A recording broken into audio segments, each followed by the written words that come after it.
Hello, I'm joined by Maria from Red Hat, and we're going to talk about CentOS and some of the upcoming changes that we're expecting to see this summer.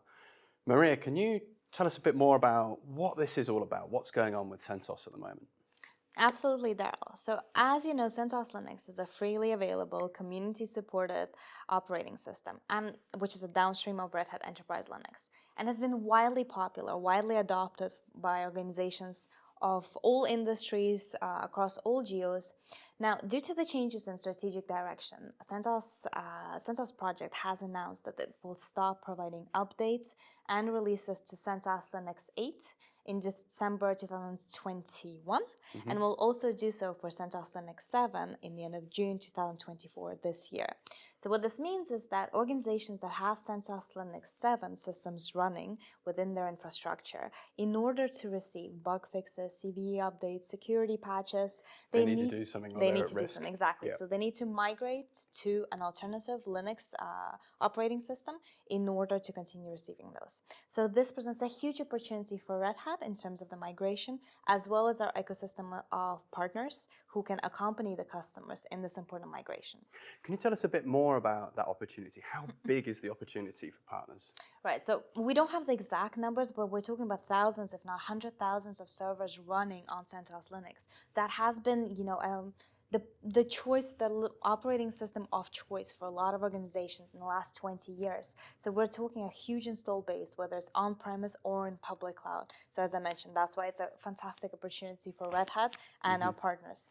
I mean, I've heard some numbers like 10 to 20 times Right. the number of CentOS instances in the public cloud than RHEL instances, which is absolutely huge. So if I was a partner, what would you be telling me to talk to my customers about? Yeah, so I think the first step is really to discuss with our customers, understand how they're using CentOS Linux currently within their infrastructure. Is it for production? Is it for development purposes? And then highlight the risks, the security compliance risks of running mission critical applications of a non-supported Linux distribution. Now, discuss the upcoming end of life and the migration strategy. What are the customers' migration strategy? And you'll be surprised, but a lot of organizations are just starting to have that Because they don't conversation. know that this is Right, happening. and that's a great opportunity for the partners to accompany the customers in building that migration strategy. Now, in those conversations, it is really crucial to highlight the benefits of an enterprise-supported operating system versus a community-supported Linux distribution, so specifically RHEL.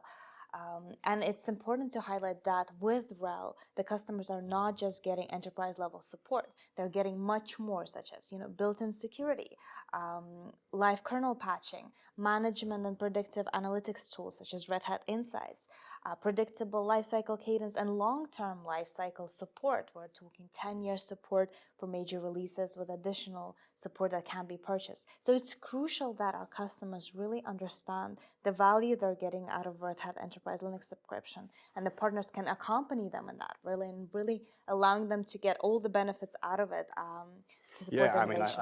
I think what you've just said shows just how much extra value there is in a Red Hat subscription compared to just access to the software. It's so much more. So, how can partners help their customers in this situation? What can they do?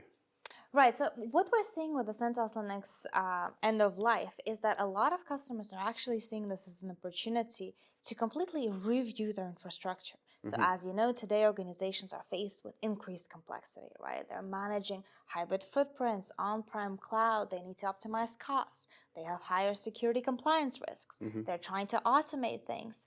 And actually with the upcoming end of life, they're seeing this as an opportunity to standardize on a single operating system.